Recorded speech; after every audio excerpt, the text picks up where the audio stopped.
Thank you for joining us today. My name is Carrie Knuth. I'm the Interim Director of Student Life for the Ivy Tech Fort Wayne campus.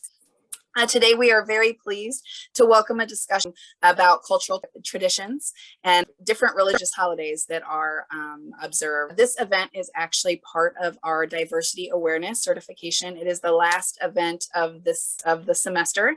So if you are aware of our diversity awareness certification series that we've been offering all semester long, you want to make sure and complete all of the additional post-event work on that so that you can complete your certification. If you'd like more information about that, please check out the link in the YouTube description. So thank you guys for joining. I'm going to turn it over to one of our Warsaw advisors, Dawn Burns, who is going to introduce our speaker. Thanks for being here. All right. Thank you so much, Carrie. Good afternoon. My name is Dawn Burns. On behalf of the Fort Wayne Warsaw Diversity Council, I want to thank each of you for joining us today. Ivy Tech Community College is dedicated to establishing a sustainable culture where everyone is accepted, respected, and valued, with a commitment to civility in which we encourage professional and academic development with open communication, honesty, empathy, and respect. The Diversity Council seeks to create a platform to begin dialogue on topics that sometimes can lead to uncomfortable but necessary conversations that can express differing or controversial viewpoints. As an institution of higher learning, we know the importance of having discussions where people can safely touch on social issues and current events. Today's presentation on religious holidays and cultural traditions can be exciting, but also challenging. We ask that you listen to learn and listen without judgment. To keep our presentation moving, we ask audience members to mute themselves. However, we do encourage you to submit questions. We will do our best to have those questions addressed either during the presentation or at the conclusion. And you can put those questions in the chat. Remember, this is an opportunity to create dialogue, ask questions, and learn. Our Diversity Council will continue discussions and programs in a safe, open learning environment from all. And now for the really fun stuff. With that, I would like to introduce today's special guest, my friend, Dr. Christopher Chase, who currently serves as Associate Teaching Professor of Religious Studies for the Iowa State University Department of Philosophy and Religious Studies. An interdisciplinary scholar by training, Dr. Chase has published in the study of religion, ethnicity, and music, as well as emergent theologies. His current projects focus on the roles of religious music in the lives of American Hindus, African American Adventists, countercultural pagans, and Mormon Amerindians.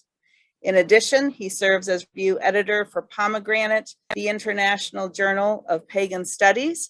And with that, Christopher, I will go ahead and turn it over to you. Thank you. Thank you, Dawn. I'm very glad to be here, and thank you all for coming to this. And many thanks to everybody involved for inviting me. And I'm happy to come talk to you a bit. My understanding of today's discussion is that it's going to be centered around religious holidays and cultural traditions. So my plan here is to, and I do have a few slides, to take a little bit of time to talk about some common challenges that often come up when we're talking about religious holidays in a employment setting, a work setting, or a school class setting and things like that. And then I also have a couple of different case studies kind of after that of specific religious holidays that might touch upon some of those challenges and takeaways, right?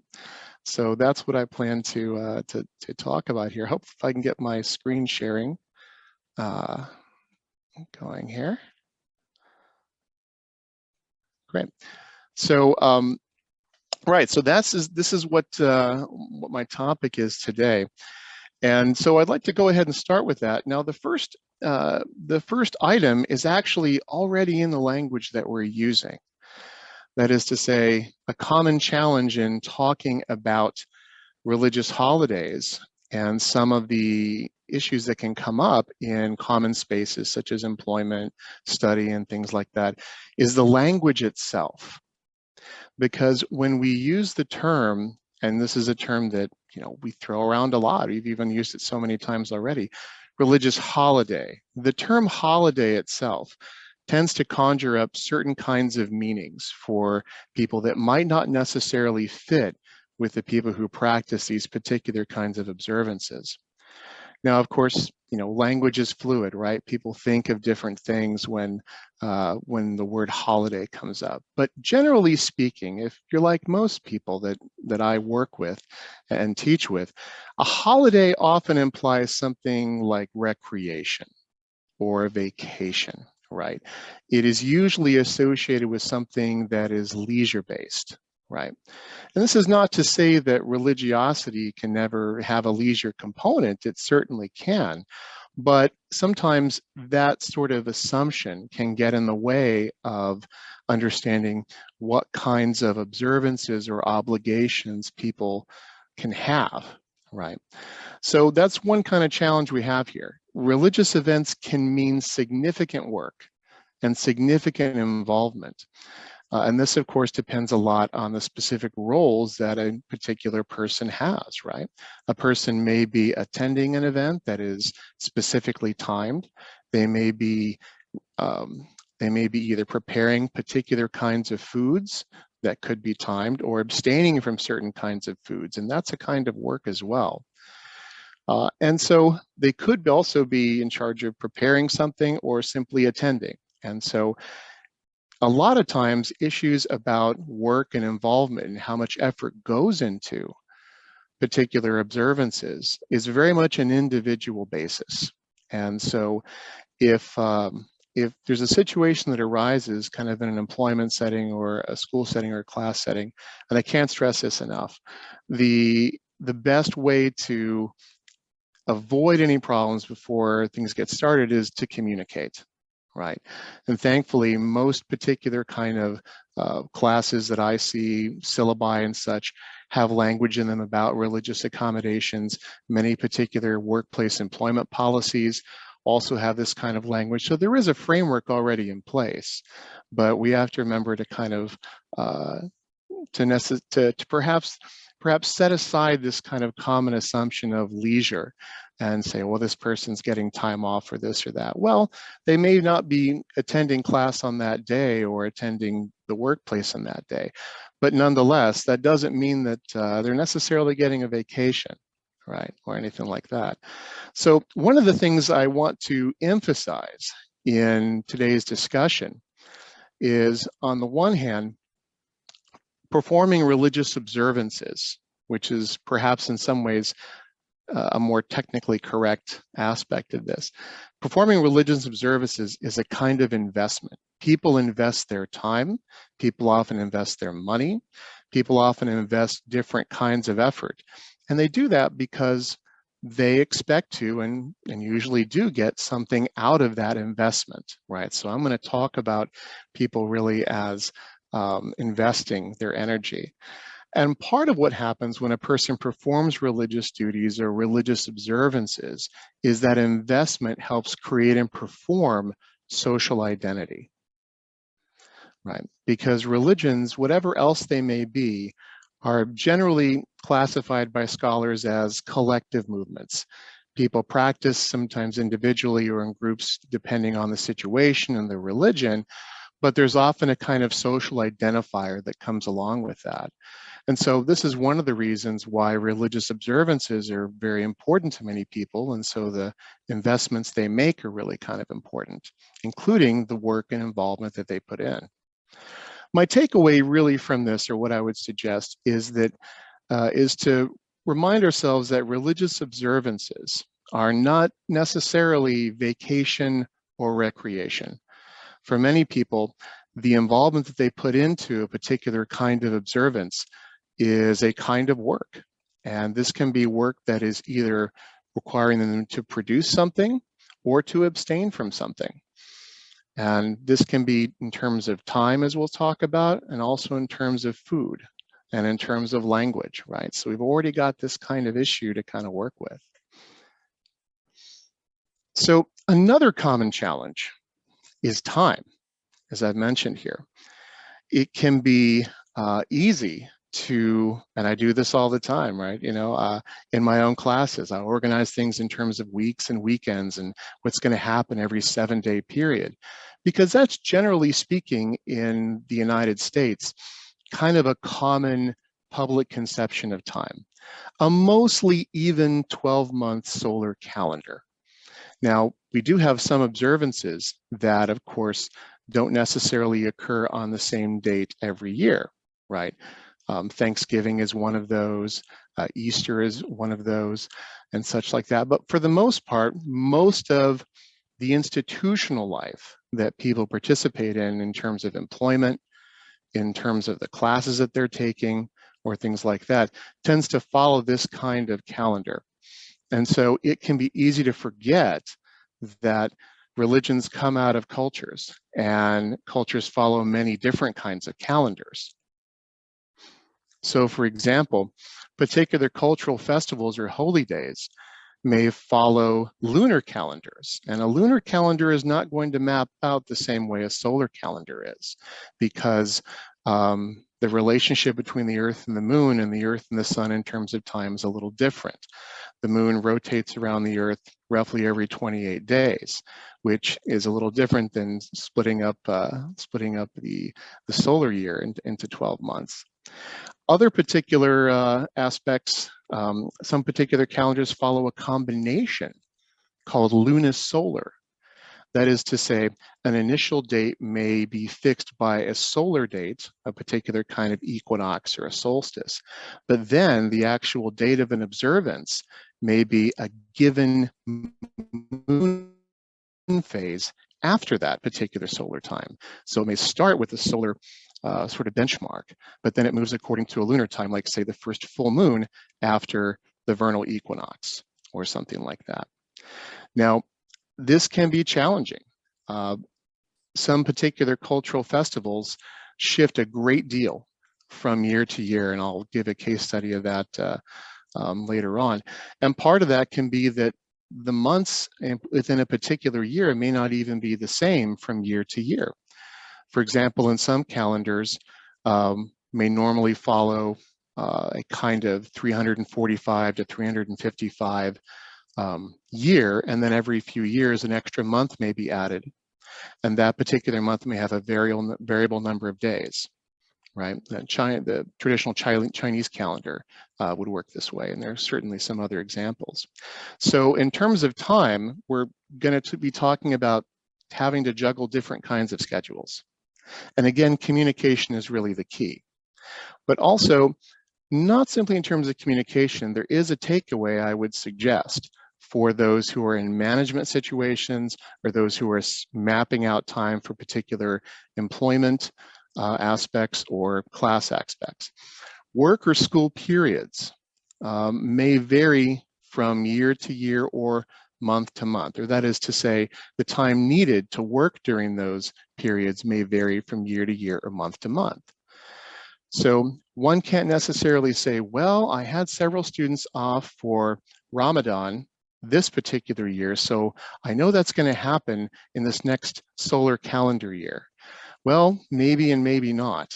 Ramadan, which is an Islamic holiday or set of observances over a particular month, does a great deal of shifting every solar year because it's a lunar calendar. And so relative to the solar calendar, it gets a little bit earlier each year, rotating throughout the year.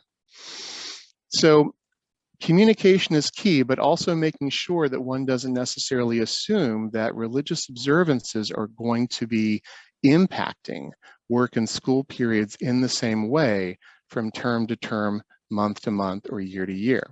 In many ways, again, you're dealing with different kinds of measurements of time. Another common challenge that I find for students and for those in employment situations is food. Food is an enormous part of, and the relationship to food that a person and a community has is an enormous factor in religious practice. it's simply one of those, of course, basic things we all have to do, right? I don't photosynthesize. Maybe you do, but I don't. My students don't.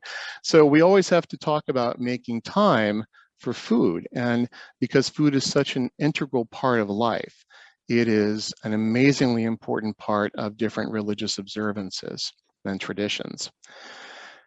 In many kinds of school and employment places, dining or cooking periods are often used in common, right? People may share a common lunch hour. People may share a common kind of area for cooking or a break. And that can be kind of a challenge for along several kinds of trajectories.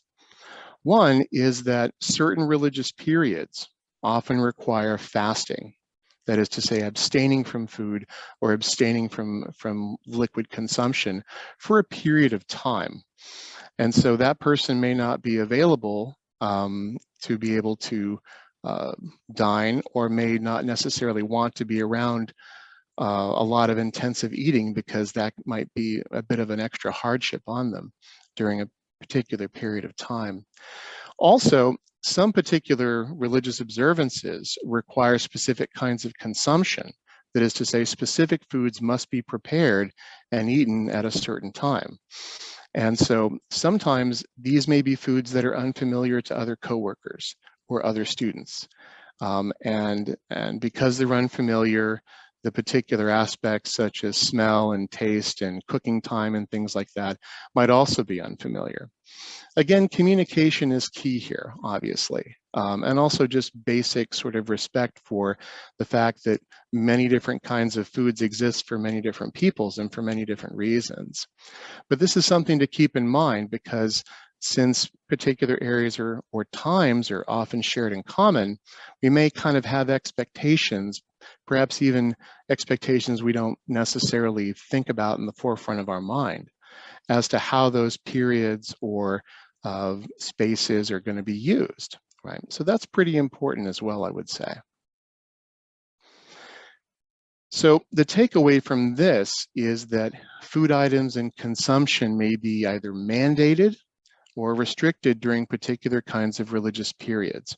And this may be for a day, this may be for a month, this may be for different particular days within a set of religious observances. So for example, a particular kind of set of holy days or festivals will have some days where fasting is particularly important, and other days where feasting is particularly important, and particular kinds of food. So you can have a mix of both, even within the same cultural tradition or same set of holidays or festivals. And so that means often, again, at those periods of times, the engagement with food in common spaces and common time can be even challenging on a day-by-day basis, right? And so those, I think, are some of the key things that I would keep in mind when we're talking about almost any set of particular religious observances that are being practiced by persons attending class, by persons living together in a kind of, say, dormitory space, or persons sharing kind of common lunch periods or dining periods, or expectations about how they're going to spend those kinds of periods in a particular employment kind of situation. There are other challenges as well, but these are the three biggest ones that I find. How we talk about and have expectations about what religious observances or holidays can mean. How we organize ourselves in terms of time and expectations that we might have for particular kinds of work or particular kinds of study, when certain particular observances may say it's time to kind of refrain from work for a particular period of time, or similar to that. And then food. Those are the three biggest challenges that I tend to see across different kinds of situations. But of course, other things can arise as well. So what I wanted to do then is, I've talked a lot already, so I thought I would give an opportunity for initial kinds of questions or discussions based on the general topic, or perhaps some of the common challenges that I've articulated so far. So I'm going to quit sharing this and enter the chat here just to see if there's anything here going on. All right. All right. Well, I can certainly see that Michelle says she has to go, but hopes to join later in the year. I have a paper to work on for a course. I definitely understand that. And so I hope that you do find this valuable later on, Michelle. So yeah, thank you for letting me know. Still having a screen sharing thing. What's going on here? My cursor, pause the share. Screen sharing is paused. Still having some issues here. Okay, hold on. All right, I think I'm back out finally. All right, so are there any kinds of particular questions, thoughts, comments so far on any of the particular topics that I've raised here? Or others that you think may be also common challenges for a set of observances or a particular kind of work or school framework? I actually do have a question. I'm looking to see if I didn't jump in front of anybody. But you talked about the three challenges, and I wondered if you had any recommendations on, communication. So you mentioned communication is key. Yeah.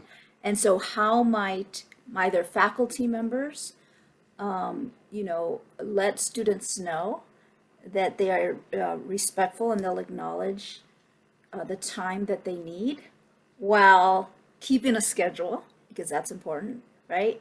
And then on the flip side, for our students, how might they ask? How might they approach their faculty members in hopes that they can get the time they may need? Right, that's a great question. That's a great question, and I've seen various faculty members and students kind of approach this in different ways. One of the things that I do think is important is to, and thankfully I see more and more course syllabi, just to take the academic world here and classes for a moment. I see more and more syllabi talking about religious accommodation and setting forth very clear policies regarding religious accommodation and also expectations for managing student work during that. So I think that one of the most important things is when faculty are setting a policy for a class. And this should be something that's clearly, I think, communicated both in person and easily locatable in a learning management system or a syllabi, multiple modes here, is that one understands that there are particular kinds of religious and cultural festivals that might impact the schedule of the class. And I think it's up to the faculty member, because again, they're the person in position of responsibility to reach out first and say, I'm aware that this is a topic and that this may be something that different members of the class may be working with. So I would invite students, and I think that's good language to use in my experience. I would invite students to say, to come talk to me.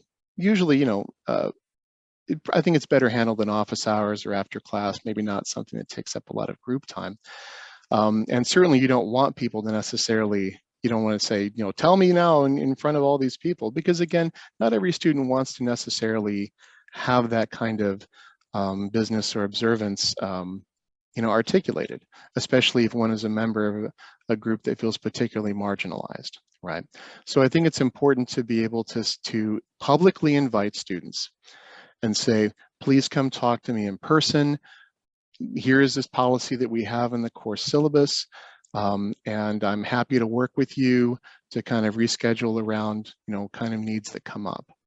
And again, I think that most students, in my experience, certainly recognize that we already do things like that for students who have particular documented medical interventions, excuse me, or kind of planned, other planned things that may take them away from the class that are important.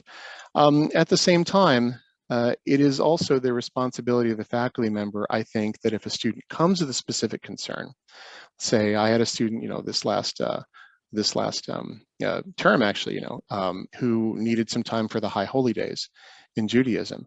I think whether a person is in, whatever field, whether it's physics or education or religious studies, that it's incumbent on the faculty member, and I would say this is probably true for a workplace supervisor as well, to take a moment and say, all right, we've got a specific kind of set of observances here.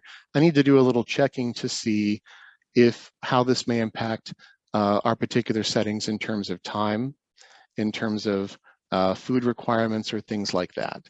So I think it is important for the person in charge who's setting the environment to first be inviting, and then also, once a particular need has been articulated, to take a little time to do just enough research to kind of take a look at how this might, particular observance might impact a class. And usually my experience is it's not too difficult to move exams or quizzes or participation, issues around. Once a person has done that kind of work, student has come forward with a concern, one does a little bit of looking up, and then this faculty member or the work supervisor can come back and say, all right, thanks for letting me know. I've done a little bit of looking up on this here, which is a good way to build rapport with students, over common issues there. What specifically do you think we need to do, or that we can retool so that we can maintain the importance of this class schedule in general, but also accommodate your particular needs and observances? So I think making an invitation by clearly articulating, doing a little bit of research, and then touching base with the student in an active way, asking them, what can we do then? And of course, if you've done a little bit of research, you'll be able to tell if something seems off about the request. Now, we got to be careful here because, again, religious observances, even for a worldwide tradition, can be very hyper-local. And so they can be very, very particular and can vary by specific kinds of region and ethnicity. So just because a person does a little bit of research you shouldn't necessarily say, well, I know all about it in general, because there could be some particular hyper-local or particular aspects to it, right? So for example, fasting is important in some particular ethnic traditions, practicing a particular holiday, but not for other particular ethnicities or nationalities or origins. They don't practice that way. So it's always important to be aware that your student or employee may be able to, again, give you particular information about their situation that might be a little bit more detailed than what you're looking up. Does that help? Okay, great, good. Yes, thank you. Absolutely. Dr. Chase, there's a question in the chat. Yeah, we do have quite a few faculty members on today, so thank you, faculty, for participating. One of the questions, and we haven't covered it, we've covered the time and the food and things like that. One thing I think that cultural traditions does cover is by way of like animal respect. And so this question addresses that specifically, and what to do in some of our science-based classes when we're dealing with things like dissections of fetal pigs and things like that that may be against somebody's specific religion or cultural tradition. Yeah, that's an excellent question, and I've seen some issues kind of come up here and there. Not personally with me, because I don't work in that field, but I have seen some faculty kind of working through these things. There are particular kinds of cultural / religious traditions that do have very strict rules for working with or touching some kinds of animals. That's certainly true. Now, it's the common sort of idea, for example, in Jewish kashrut or Muslim sort of halal laws, is that one doesn't consume pork or things like that. And certainly that's kind of a general sort of global basis, right, for the observance of that restriction. But it can be also more intense than that, in particular kinds of ways. When it comes to restrictions around diet or particular kinds of activities, local cultural traditions or for example, rabbinic traditions in Judaism, or some of the pronouncements of the ulama in Islam, a common strategy is to not only prohibit the consumption of an item, but to actually also suggest at the very least that a person stay as far away from something as possible. So for example, I've seen particular kind of issues where a party or gathering might have pepperoni pizza, and there happens to be a Quran in that room. And so one of the kind of general kind of issues that comes up is even though it's not sort of a hard and fast rule for everybody, there's kind of a general idea that in Islam, the Quran shouldn't even really be in a kind of room where there is this kind of food being served, right?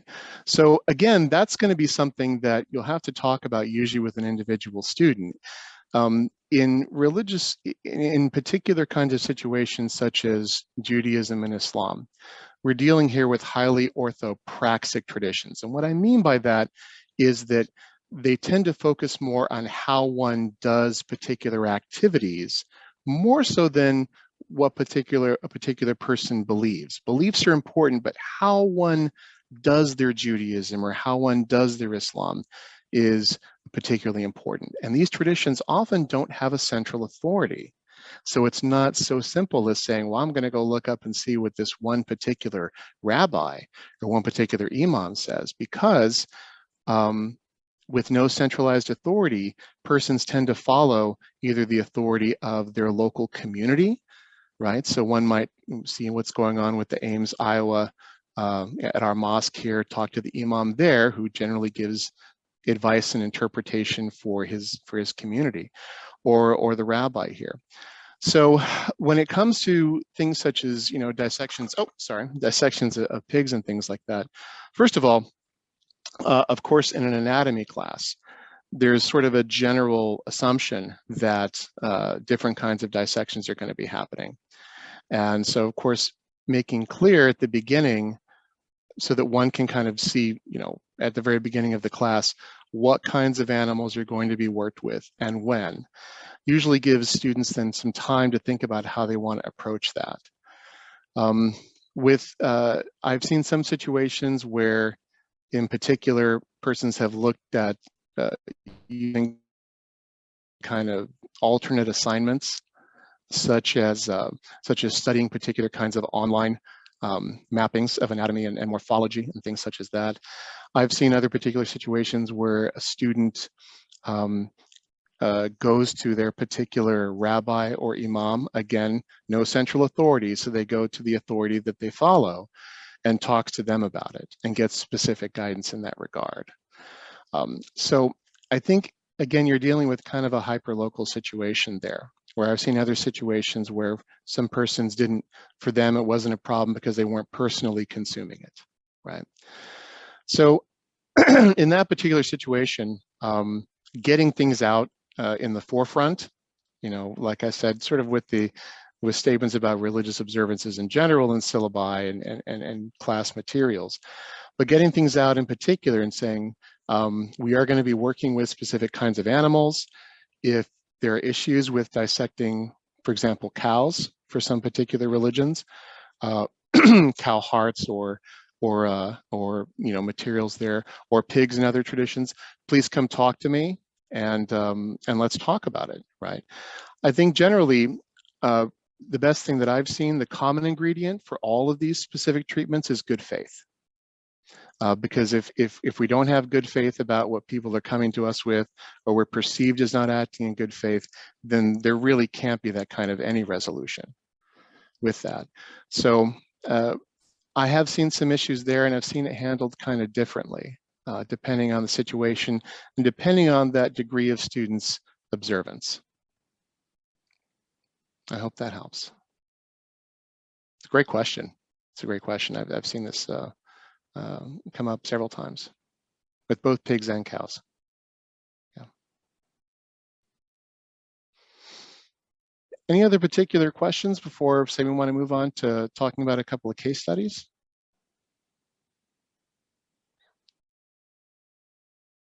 All right then. Okay, so what I've got here, and of course, got the chat still open here. All right. Okay. I've got a couple of different case studies here, two within the so-called Abrahamic religions, that is to say Judaism, Christianity, and Islam, right? I've got an example from Judaism, an example from Islam, and then also an example from Hinduism. And if you have other specific questions about either other observances within those traditions or other traditions in general, I'll do my best to answer them. I don't know every specific kind of observance, but if I don't know, I will be happy to get to research specific issues and get it to someone if I can get some communication contact information. So the first case study I'd like to talk about here that brings up some of these challenges, come on, there you go, is in Judaism, right? The High Holy Days. And I need to get this chat window out of the way. What is going on? I'll try and close this chat window for just a second. Or at least move it over here. There we go. All right. All right. So in terms of the High Holy Days, what we're talking about here is a series of festivals all kind of compressed together. This is a particular set of observances that occurs in the North Hemisphere in autumn, right? So there are other important festivals year-round and such like that. Today is depending on where you are in the world, the first or second day of Hanukkah, right? Oh, I need to restart screen share. Okay, hold on. There we go. Sure, happy to do that. There we go. Hopefully that's better. Oh, wait, that's cool. I hope can everybody see it now? Okay, great, good. Right, so in talking about the High Holy Days, this is a 10-day period in autumn of repentance and introspection. There are certainly many, many important Jewish observances. A lot of people, of course, tend to focus, if there's one Jewish observance my students all know, it's Hanukkah, right? That's the one that everybody kind of knows. And there are good, strong 20th century American cultural reasons why that's the case. That's not an accident, right? And Hanukkah receives, in some ways, sort of a disproportionate amount of attention. Is it a Jewish festival and a holiday? Absolutely. Is it particularly important in Judaism globally? Not really. Not really. It is. There are no, for example, specific kinds of work or food restrictions. It's actually a festival that is post-biblical.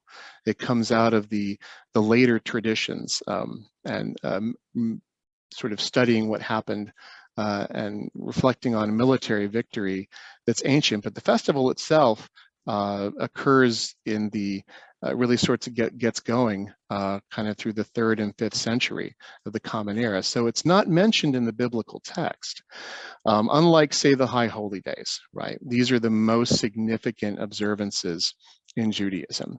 And this is a 10-day period that combines some of the different challenges we've talked about here. So for example, it starts generally with Rosh Hashanah, the Jewish New Year, which has several particular kinds of mandated observances to that. And during the next 10 days, there is a great concentration on introspection, on what has been done well and not as well during the past year. This is the time that, according to Jewish tradition, generally speaking, the world was created on Rosh Hashanah, and each year, God in Judaism sort of begins to pass judgment on what's going to happen during the next year for the community. And this starts with Rosh Hashanah, and then this judgment is sealed on the 10th day, which is the end of the 10-day period. This is Yom Kippur, the Day of Atonement. And it's understood that particular kinds of penitence and repentance and observances can perhaps influence, right, how this schedule is going to be set for people. So this is a particularly important time for many members of the Jewish community. And there are days in this 10-day period that are both feast days and fast days as well. right? Yom Kippur is probably the most well-known of kind of the fast days. So generally speaking, at least those who are observing from an Orthodox Jewish perspective will generally observe a 25-hour fast, right? With multiple synagogue attendance and services during that day. So as you might imagine, typically in Rosh Hashanah and Yom Kippur and certain other days, there are restrictions about work, saying that your investment needs to be in this particular community and again, people call it a festival, but again, it certainly doesn't necessarily fit with many sorts of ideas that the word festival kind of conjures up. But so these are very, very important days that involve usually restrictions on secular work, as well as food and such like that. So this may be a particular kind of time in autumn that students or employees in particular may want to talk about. So people are investing a lot typically into this particular time of year. And so this may be a time in which students in general may want to reschedule certain kinds of exams or quizzes. They may want to move, for example, now that we can do certain things like that, maybe look at online forms of participation, things that they may be able to do in a few minutes here and there, rather than be in physical settings and things like that. So that can be one particular kind of aspect here. This, of course, would go along with other kind of common sort of in general investments in refraining from certain kinds of foods that normally go on with, say, Jewish dietary practices and such like that. So those would be kind of ongoing, but this is very, very specific in general. So this can be a time period that is particularly important for many members of the Jewish community, and they'll want to, in particular, kind of maybe retool some of the ways they approach particular kinds of class obligations or other similar sorts of things. Right. One of the things I'd like to bring up here is that, and one thing you find in common for all of the specific case studies is that this is a period, and typically this is often the case when you have extended periods of power, or the days of awe, or the days of power. This is a period when, according to the traditions, the religious merit that a person accrues for performing ethical actions, which could be general ethical actions in the world, or for holding to these obligations or investments away from secular work and attending synagogue and performing fasts, where the merit for these actions increases. So in other words, some kinds of actions that may be done at other times of the year aren't as significant as when they're being done during this particular time. And that's something that I think is important to remember, because not all periods of time are created equal. And so during certain periods of time, particular kinds of observances may become really important. So if a student, for example, may not request a workaround, or an employee might not request a day off, say for another particular holiday or festival, but they want something for the high holy days, it's important to not say, well, wait a second, you didn't want it for this other festival here, but now you want it for this one. Well, not all time periods are created equal. And so there are certainly times in which members of the Jewish community, depending on their degree of observance, may not necessarily observe certain other sort of more minor sort of investments. But when it comes to the high holy days, or in the spring, the Passover, things like that, that's going to be particularly important, because that is really a time in which one can, according to those traditions, really accrue a lot of particular kinds of merit. And since people make mistakes, there's lots of need for merit in religious traditions.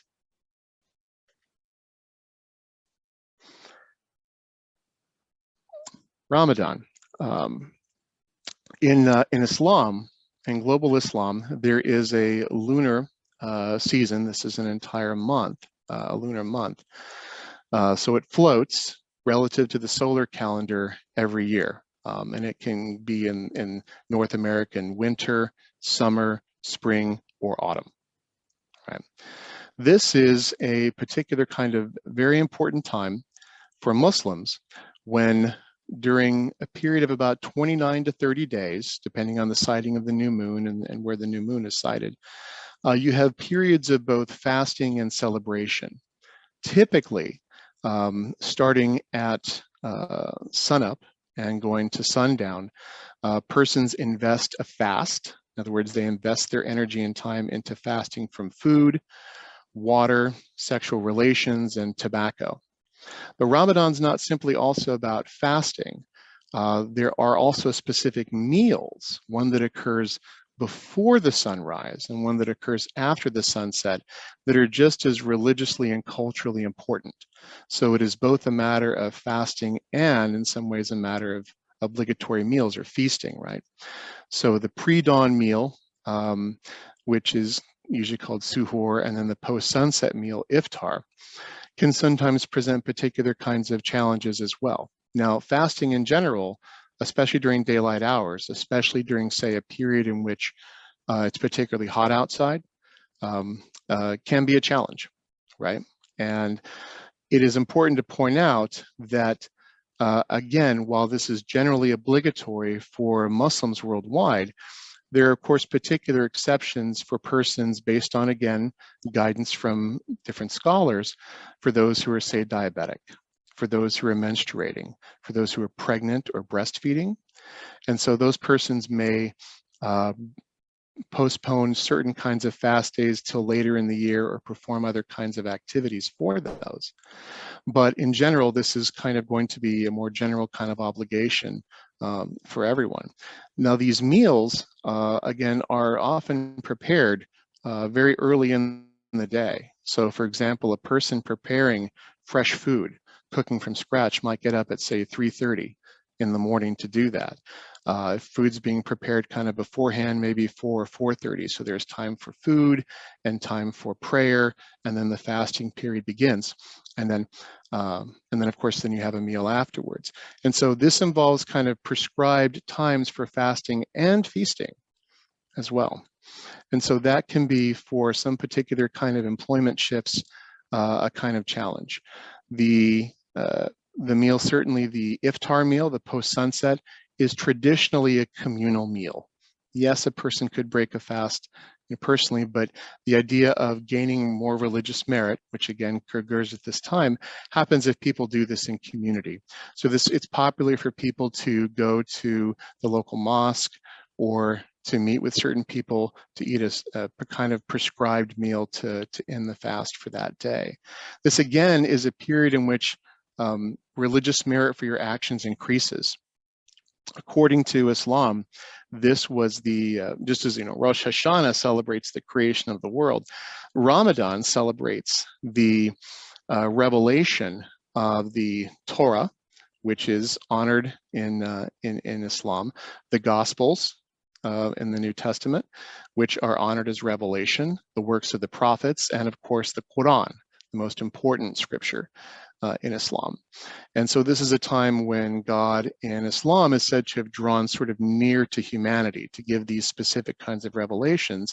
And so it's a time in which persons are encouraged to do a lot of scriptural recitation and memorization, to engage in extra prayers, because again, one accrues kind of more religious merit for doing this. There is sort of kind of a stereotype, though, of Ramadan as a very sort of serious and kind of solemn and dignified time. And it certainly is, particularly during the fast. But in different cultural situations, it can also be quite a time for a lot of celebration at night.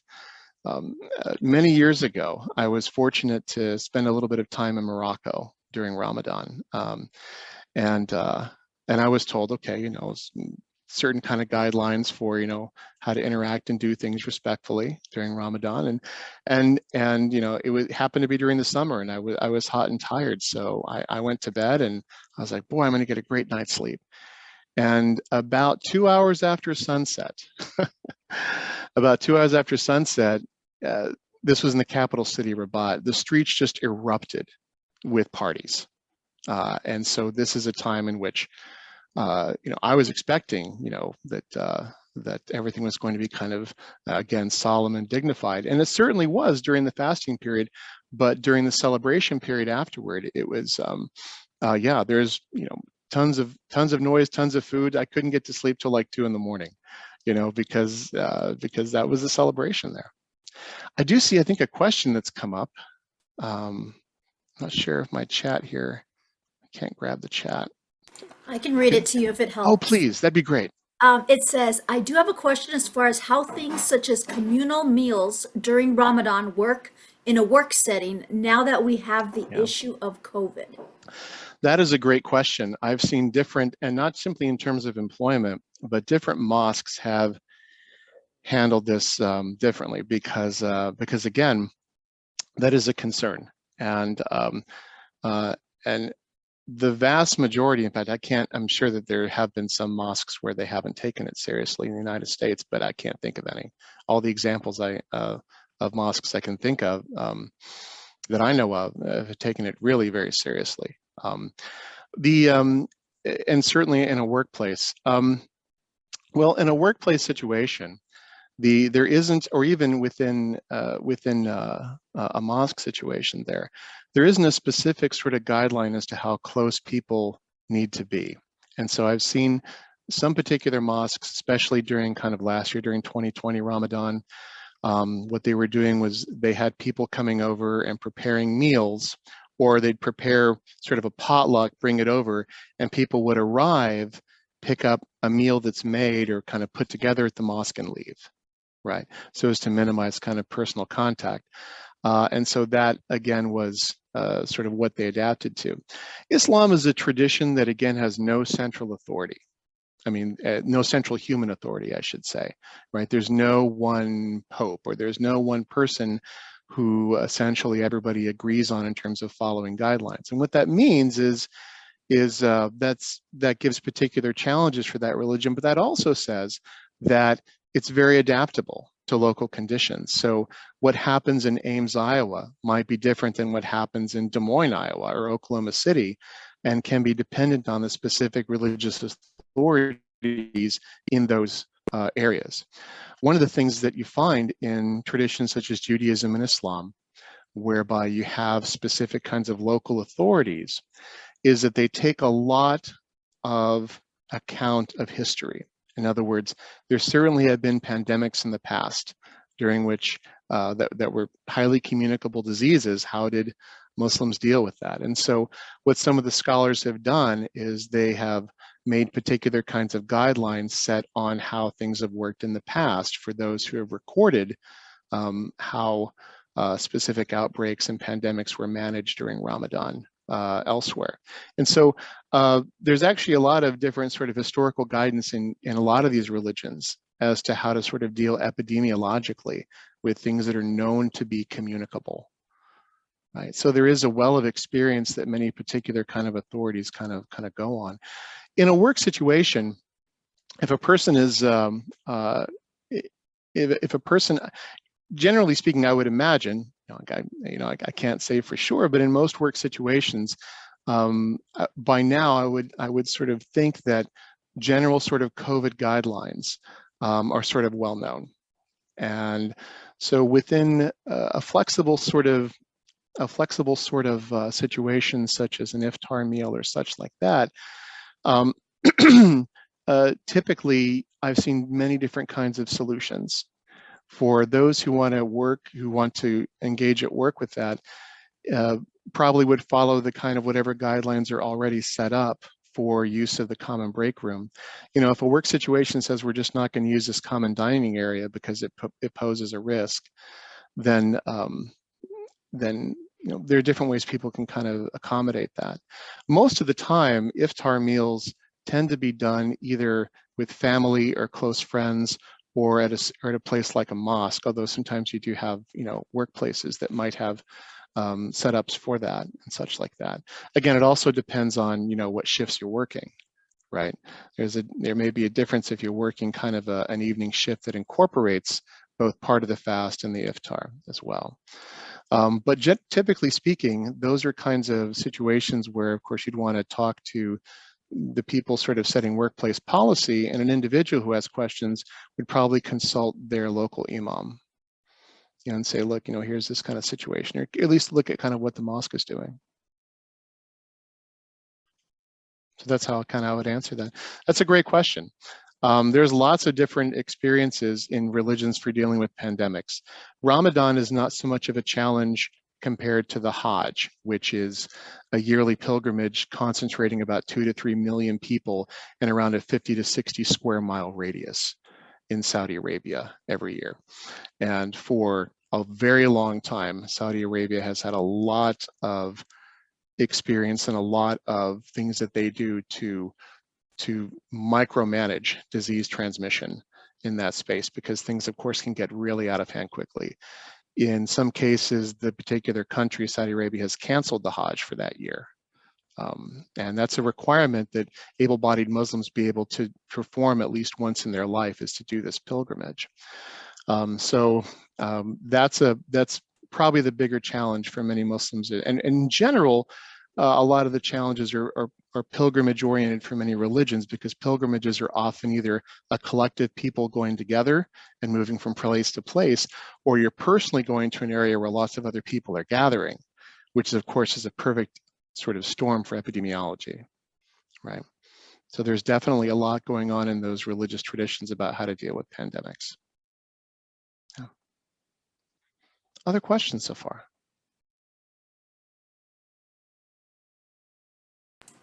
I don't see any in the chat. All right, okay. Let's see if I can, okay, back to the, all right, here we go.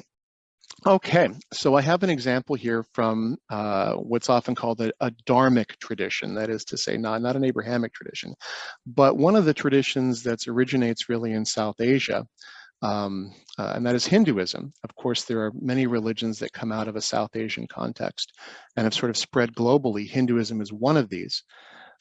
Buddhism, Jainism, Sikhism, and in many ways, the kinds of festivals that occur and observances are a bit different in South Asian contexts, in that many of the same kinds of festivals or holy days are celebrated, but they can be radically different from place to place. This is, again, one of those situations where things can be quite hyperlocal. So Diwali is an observance that's often associated with Hinduism, and it certainly is very much alive in that tradition. But Sikhs also celebrate Diwali. Jains also celebrate Diwali, and they do that in different ways kind of themselves, right? So this is one of those areas where, again, traditions can be quite hyperlocal. And diaspora populations may also do things quite differently.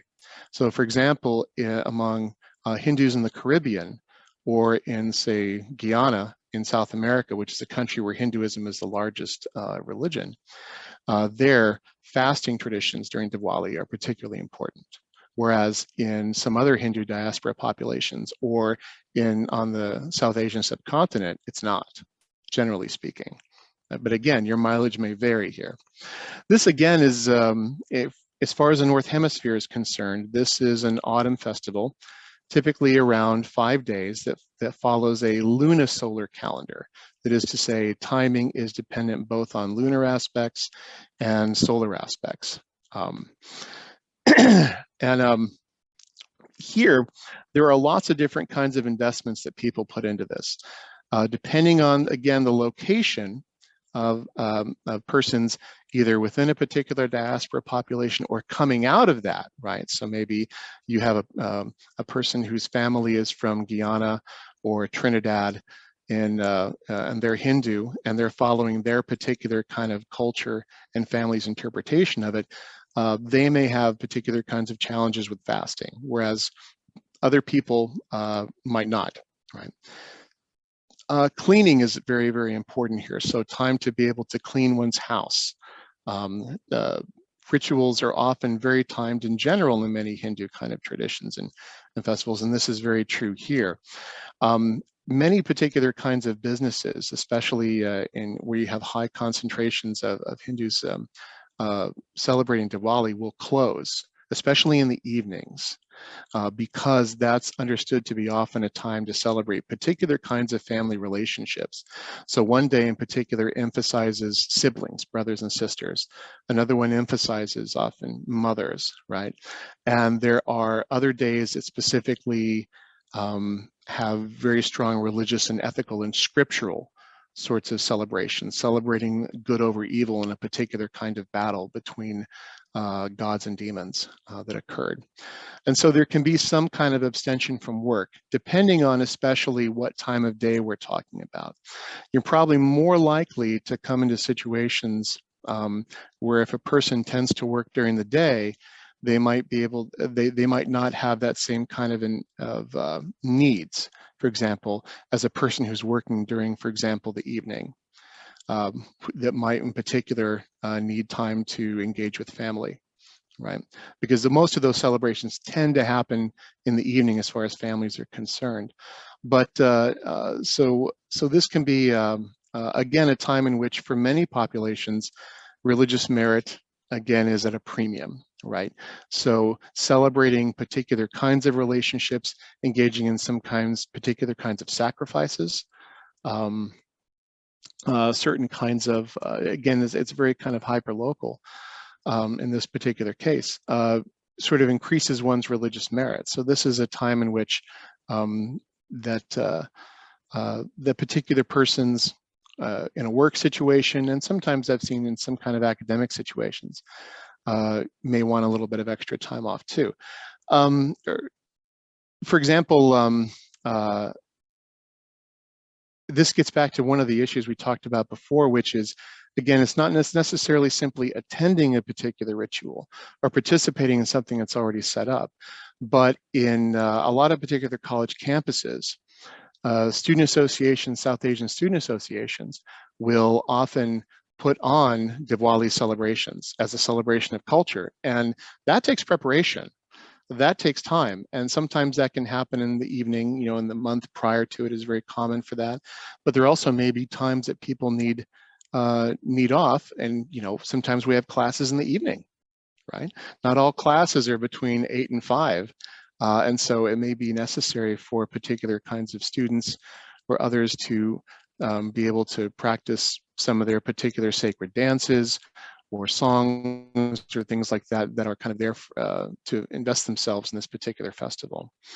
And so again, what you find is that it depends on when you're taking classes, when you're working and things like that. And so that's again a time that, as I kind of get back to the need for being able to set out in advance kind of what accommodation policies are there for particular religions, inviting people to come share with that kind of in a more kind of private setting, doing a little bit of research. You know, no one needs to become a big scholar, but it certainly behooves, I think, anybody working with students from and coworkers from a wide variety of traditions to have sort of a basic cultural and religious literacy as much as they're able to do. I mean, that's why I'm in this business, right? I mean, I'm all about religious literacy. And so the more I think that people can do that, that's itself a demonstration of good faith, right? And the more that people can kind of engage in that, and that sort of brings a welcoming environment for a student to be able to say, you know, this is something that I need to maybe rearrange a little bit of participation time or rearrange a quiz or something like that. Because again, there are students, I've heard from some students who feel like in particular classes or situations, they don't feel respected, or they feel like if they bring something up with their professor, they might say, oh, that's just, you know, some cultural sort of thing, you know, they don't necessarily take it that seriously. But I think we do a disservice to our coworkers and we do a disservice to our students if we do that. It has to be said that sometimes celebrations for particular kinds of communities may involve travel time. So you certainly have situations in which, for example, our Hindu temple is about 20-25 minutes away. And on Diwali and other particular important holy days, they do a lot of work, right? And persons do a lot of work with those temples, setting up particular kinds of activities, and particular kinds of rituals and things like that. And so people may also need some travel time. Not everything can be done down at at the corner, right? And so that's something to understand as well.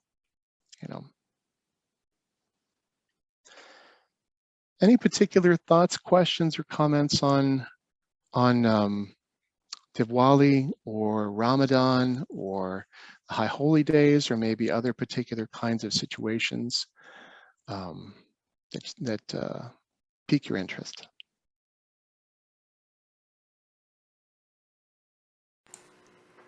I'm checking the chat. I don't see anything other than a thank you for this wonderful presentation. Sorry, I needed to attend another No, meeting. that's fine. And then I do have a general question, but I wanted to give everybody else a chance. I have a general question also. Sure. And I want to thank you for all of this information. As somebody personally who plans a lot of events, especially events that involve food, is there a good resource that you might recommend where if I were to choose a date that I could plug in a date that says, what should I be thinking about when planning food for these things? As far as like maybe the options that are available, or even as you stated earlier, maybe we don't have pepperoni pizza on this day or something, Yeah. just to be very respectful of everybody. Is there a good common resource for that kind of planning? Oh, there certainly should be. I wish I could say that I knew of something. This would be a great sort of central resource for say the American Academy of Religion to work on, and people have been trying to kind of push them to kind of have more public sort of public facing material like this that's usable. In terms of like being able to plug in a date, that again, that can be kind of difficult. Dates move, right, depending on calendars. So you'd have to kind of research a specific kind of day and a specific kind of tradition.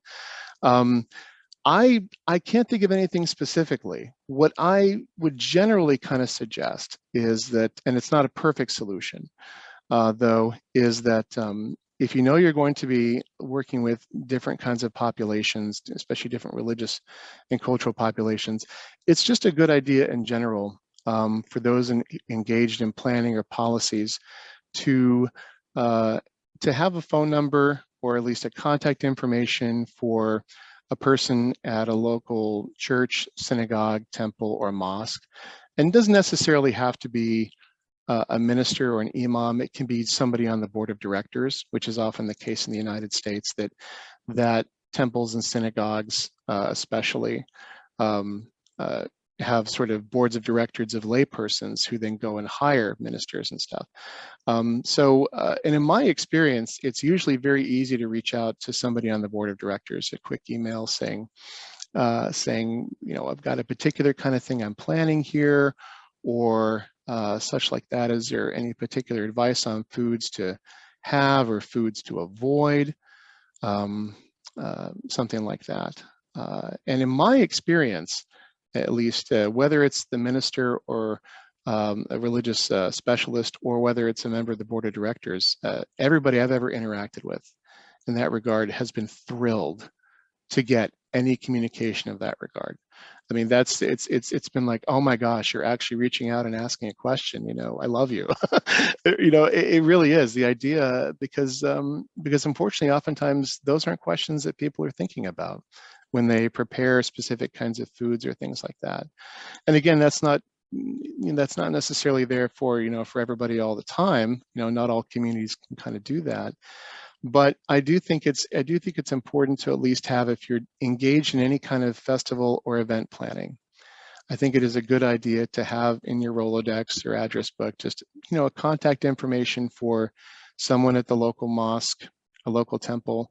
Orthodox churches can be helpful as well, because one of the things that people often forget is that Orthodox Christians have different sets of sometimes obligations and festivals and holy days than, say, Protestants or Catholics, right? So, for example, Christmas is often celebrated differently and in different ways and with different kinds of requirements. Same thing with Easter. and such like that. And so not everybody's going to be celebrating at the same time, even if they're part of the same religion. So I think in particular cases, having just a quick contact information, and again, that demonstrates good faith. So if someone says, well, there was this thing going on, you'd say, well, I did reach out. I reached out and maybe I didn't get all the information I needed. Maybe you can help me, for next time, gather the information I need to make things more welcoming and accommodating for the people attending this event.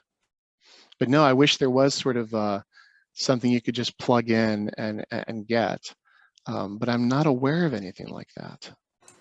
Maybe that's a new app for one of our students listening. Hey, yeah, there you go. I think actually that would be helpful. That's certainly something that has seen a lot of explosive growth.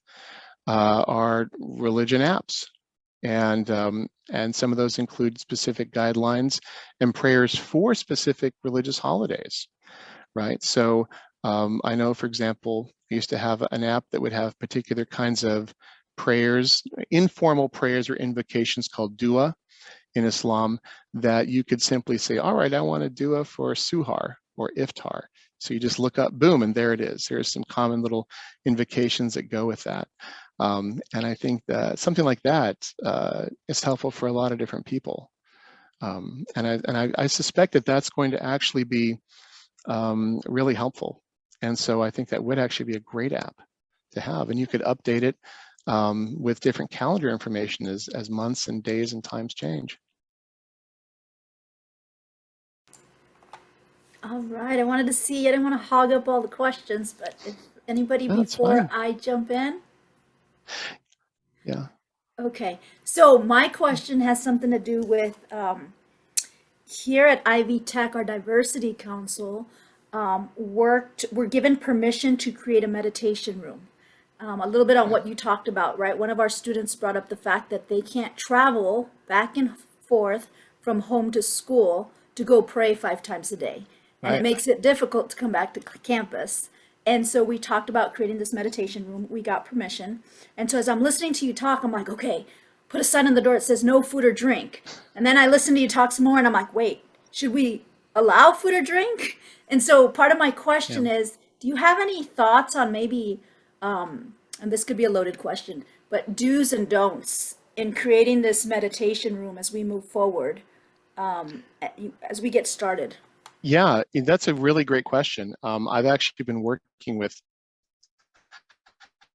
our local middle school here because we have students who need to do prayers, and especially at certain times of day, and there's really not a good way for them to do that. They don't want to draw attention to themselves in class.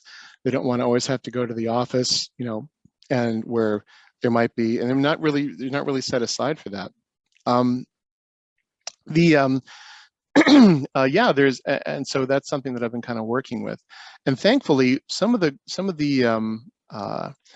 good models that I have seen. I mean, some places do it better than others, right? I've seen some that don't work as well, but I've seen good sort of spaces for that being set up in hospitals. Hospitals are a good guideline because hospitals, often they used to call them the chapel, and sometimes they're still called chapels, but they're definitely in the larger communities, you can definitely walk in and see specific types of implements that are there for different kinds of religious practices, such as prayer rugs. I think at a minimum, if one's going to set up a meditation room in general, the one thing that has to be one thing that really does need to be there more than anything else is to have directions on the walls, directions for north, south, east, and west, because for those who need quiet prayer, oftentimes those prayers are highly directional, and people may or may not have a compass with them. So being able to mark, and the great thing about directions is that they don't belong to any one religion. So it's not really controversial to put up, this wall faces north, or this space faces north, this is east, this is south, this is west, right? That's just simply a matter of orientation, but it can really make a great deal of difference. So someone doesn't have to run out and go, okay, where's east, right? Traditionally, Jewish prayer is oriented toward the east. Traditionally, Muslims pray toward Mecca, toward the Qibla in particular.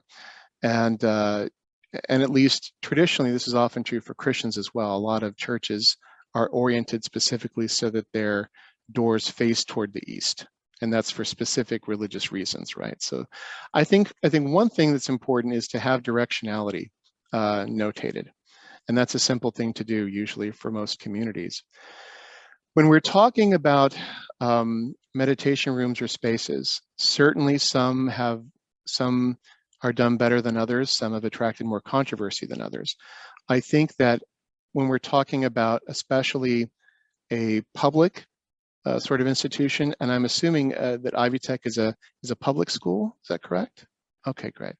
Okay, in that particular situation, I think it's very important to make sure that one conspicuously puts in material from multiple religious traditions. One of the things that I see people getting in trouble with is orienting a particular prayer room or a meditation room almost exclusively so that it looks like it's set up for a particular religion. And that can be a problem, right? Even if it's not meant to do that, simply giving that kind of impression can be difficult. So one of the great things that I see for specific kinds of meditation rooms or chapels in hospitals, airports, some airports do this very well too. Some don't, but I've seen airports that do a good job of this as well. Because those are spaces where people need to be able to engage in certain kinds of rituals, and they need to know quickly what's the direction. So I would put in, something that has, for example, like a bookcase that has a couple of different prayer rugs, but also, for example, that has, a Bible, has a Quran, has maybe a copy of the Jewish scriptures, and I think also something like a meditation cushion, right, that Buddhists would often use. It's sort of not specifically has to be Buddhist, but they're very common in many Buddhist temples and meditation groups, these sort of meditation cushions. So the social meanings of having pluralistic material artifacts or pluralistic material culture tend to keep those spaces from becoming lightning rods for those who want to make mountains out of molehills, right? And at the same time, by showing that a particular kind of space has what a particular community needs, but also has materials that speak to more than one community, makes a statement about what that particular college or hospital or airport believes about its constituency and the people who are the stakeholders in that. Right. So this is something that when I work with different people in different populations and spaces, I say, well, the first thing you should plan for is directionality. The second thing you should plan for is pluralism. Absolutely. In terms of food and drink, typically, most of the time, at least when I have seen, most spaces I have seen like that, in the past, I've kind of tended to discourage food and drink, but for example, some spaces I've seen sort of, and I wouldn't recommend this, but I've seen spaces that double, for example, as lactation rooms and things like that. Some places that's all the space they've got. It's sort of a general space, so they set it up for that too. And so I've seen fewer spaces kind of having that restriction on food and drink, but I think it is important that if it's possible to have a water fountain nearby, that can actually be very helpful, because consumption of water or using water, or if something can be located somewhat near a bathroom but not too close to it, that also helps too, because certain prayers in certain communities require the washing of hands beforehand, for example, or the washing of the face. And so that can be very helpful to at least have a sink nearby, or at least something with a cup of water so someone can get a cup and then kind of wipe themselves off, something like that. That's actually a pretty common sort of, or to wash the mouth out, because a person then uses the water as a way of moving from a secular sort of everyday kind of thing to wash their mouth out to prepare to talk to God, right? And so the availability of water actually turns out to be pretty important, I would say, in that regard for many different kinds of communities, or the ability to have a source of water in some way nearby. Thank you. That's so helpful. And there's another great question in the chat that says, would it ever be considered disrespectful to have all those things in the same room? So when you talk Yeah. about plurality. Yeah, that's a great question, right? I have not seen a specific case in which I mean, I haven't come across that. Certainly you might find that, you know, I can't speak for everybody. You're going to find that in some particular fundamentalist populations, you might find people who that's bothersome for.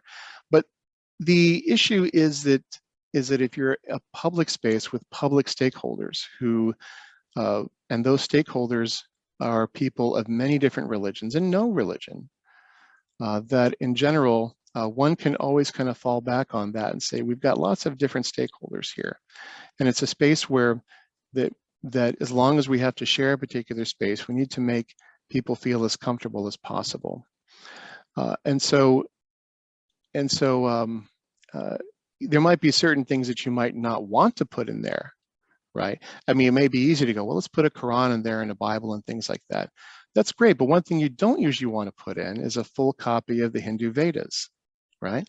And that's because certain scriptures like the Hindu Vedas, which you can buy copies, they're rather extensive, but typically most Hindus don't have full copies of those scriptures because they're thought of as too powerful. They have too much power to be contained outside of a temple. A temple is where you put those scriptures, right? So for example, you might want to have a collection of certain kinds of Hindu prayers or something like that. You wouldn't put a copy of the Sikh Holy Scripture in a room like that with other things. That is something you wouldn't have.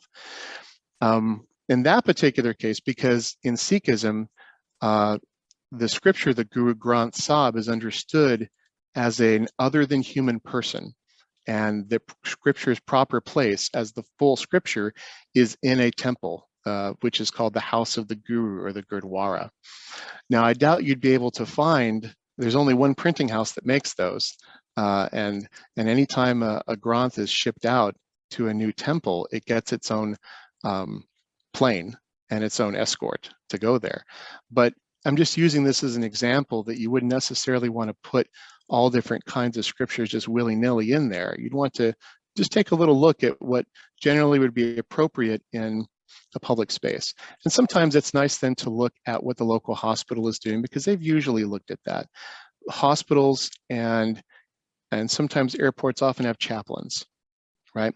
And chaplains may come out of a specific religious tradition, but it's their job to be able to engage professionally with people of many different religions and no religion. And I don't know if your particular community college has a chaplain. Some public colleges do, some don't. That can be a good resource as well. So you can definitely put things in there that that it would be considered, I guess, disrespectful in that sense if you were to have like a copy of the Granth, or for some Hindus, if you'd put like full copies of the Vedas in there, that would rub some people kind of the wrong way, because again, that's not even something people keep at home. Too powerful, you know, keep it in a temple.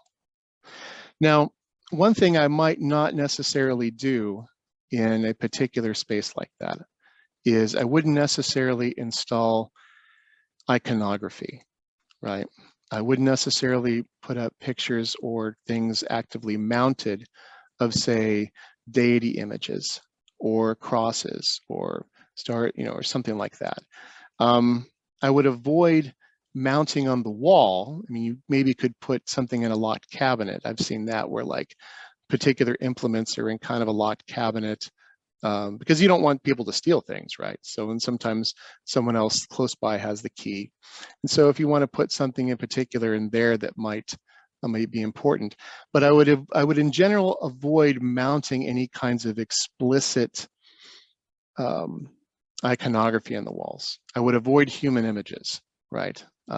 Just in general, because within many different religious traditions, human images in a place of worship are an invitation to idolatry. And they're typically not necessary for most traditions. For example, if a person, I mean, yes, certainly, a person, let's say a devotee of Ganesha in Hinduism, may go into a room to do some prayers, but most likely they'll either carry a little card of Ganesha with them that they can temporarily mount up. Putting a little table, that people can put things on, that can be very helpful, right? As long as the table is kind of empty, a space to put things on. But I wouldn't put in specific powerful religious symbols or implements pre-done on the table. Scriptures are generally one thing, icons or symbols are another. That's extremely helpful. Thank you. Sure, bet.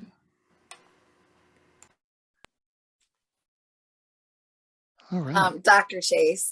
Yes, absolutely. Thank you. So we're almost at our time. Great. But one final question, and we are coming at a space and from an area of inclusivity. Do you have any advice for us? As a defense for our willingness to be inclusive for those people who maybe take offense to making changes and accommodations that they may seem unfair to either a religion or lack of a religion that they may practice. So, because inclusivity also includes people who are non-believers at all. And so making these changes for people who, do have these beliefs. Do you have any advice for how that is handled in a community college setting? That's a wonderful question. And I will say that my experience is, and this probably won't surprise you, is you can't please everybody, right? And certainly there are ways sometimes that I do see issues come up, not typically with meditation rooms or things like that are constructed properly with pluralism and directionality and things like that. Where I tend to see colleges running into problems and things is when, and I've seen this more recently than I would like, is where particular religious professionals, especially in, say, Buddhism or Hinduism, are kind of brought in to do sort of HR workshops on meditation or something like that. That I've seen people kind of secularists go, wait a second, hold on, you're gonna pay people with public money to teach a religious practice, under the imprimatur of, say, of human resources or something. That's usually where I tend to see kind of most of the problems there in terms of secularism. But you certainly could have someone objecting and saying, well, we've got, why are we making these accommodations for everybody? I don't practice something, so, what's going on? What's that about? Well, it's certainly true that not everybody is religious, and that, and it's also true, though, that religions aren't always, again, necessarily just about beliefs. That's the problem that I find in a lot of secularist discourse is they have a very, and this again is not surprising, it's a very Protestant way of understanding religion. In Protestantism, it's all about your belief and what you believe, which is an internal thing, right? And other religions just often don't work that way, there are religions that are primarily activity-based. There are religions that are often very land-based, right? A lot of indigenous and Amerindian traditions and things such as that, right? And land acknowledgements have become one important way for different communities to kind of do that, and other people that rubs them the wrong way too. I'd say, first of all, the first thing I would always say is number one, we have multiple stakeholders. Okay, that's just a fact. Our budgets come from people of many different kinds of religions and no religion, right? And so we need to make sure that as much as possible, we respect the different investments of our different stakeholders. And And so, yes, some people may see that as things being unfair, but again, this gets back to this idea of religious observance as a kind of holiday. Like, these people are, they're getting off to do something else. Well, they're doing an alternative commitment, but in some ways they're actually having to kind of move things around for them so they can keep multiple commitments. Whereas, you don't have those kind of commitments. Well, I'm glad you don't, but this isn't vacation time for them. This isn't vacation. This isn't leisure. This isn't recreation, right?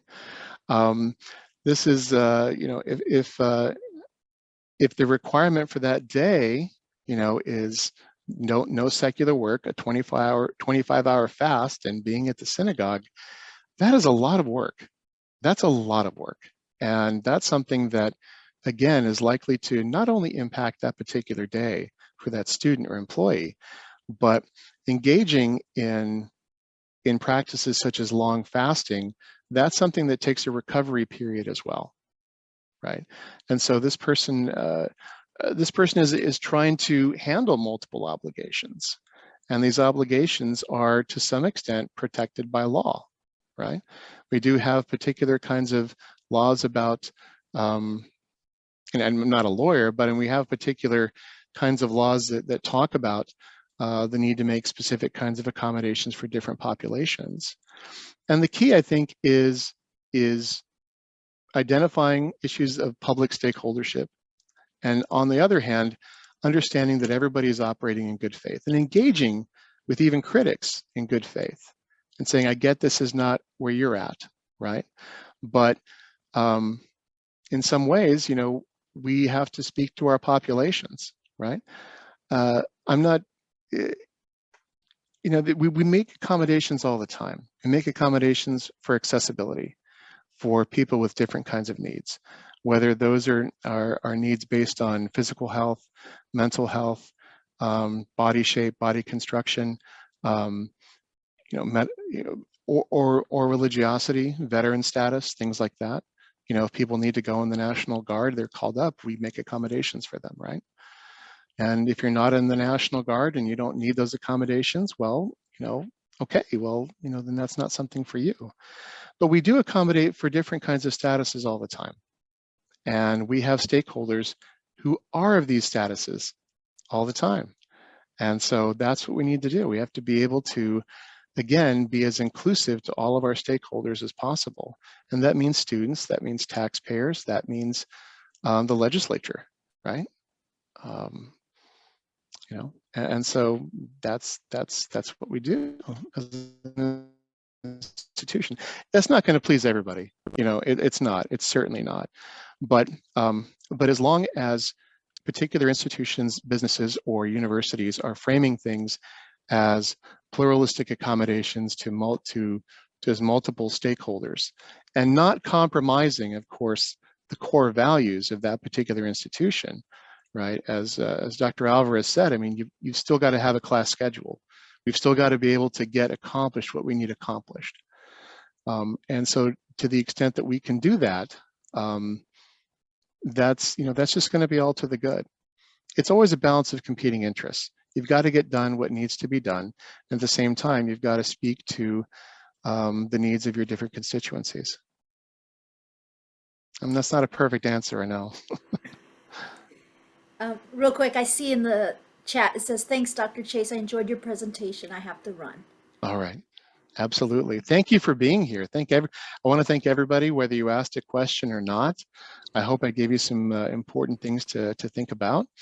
And I hope I sparked some curiosity into learning a little bit about different festival and observance or holiday traditions. It's always an interesting question. Why do we know so much about Hanukkah and not so much about Passover, the High Holy Days, right? If it's not the same kind of major holiday, why do we know about it so much?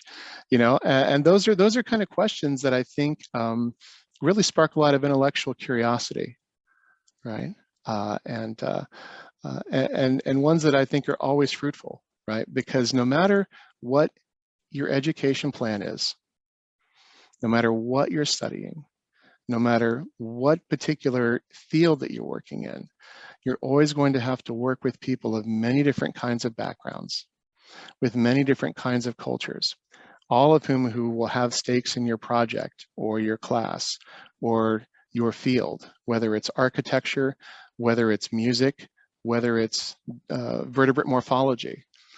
And so the more that we know about each other and the particular kinds of observances and investments that we have, religious and otherwise, the better that we're all going to be able to get along. We're all going to be able to get along better, and we're all going to be able to learn a little bit more about each other. And I think that is part of our ultimate goal, really, both in terms of educational philosophy, I'm sure, of the community college, and really as human beings. So I would definitely encourage people who are interested in the topic to take advantage of the resources that I'm sure are at the community college and the library there, and whatever kinds of faculty that may have some expertise in these kinds of issues there. And certainly if anybody has any specific follow-up questions, you're welcome to email me and I'll do the best I can to answer kind of whatever question you give. Thank you again, Dr. Chase, for being here. Thank you for sharing all that information. We really appreciate you. No truer words were spoken as far as the need to understand our neighbors so that we can create an inclusive environment that everybody gets along. So just a reminder again about the diversity awareness series programs that are happening. I've dropped the link in the chat again for more information about that. And then Dr. Joanne, did you have anything that you wanted to add? All I wanted to add was a big thank you to our audience who showed up. We appreciate your time. We know that it is precious. And thank you for your questions and your comments. And then, of course, to Dr. Christopher Chase, thank you so much for the information. Loved listening and learning. Definitely took a lot of notes. So thank you, thank you, thank you. Wonderful. It was a pleasure to be here and an honor to be invited. Thank you all so much. Wonderful. And if you guys are watching the video of this, we will make sure to include any of that information and important links in the description. So thanks so much and have a wonderful day. Thank you all.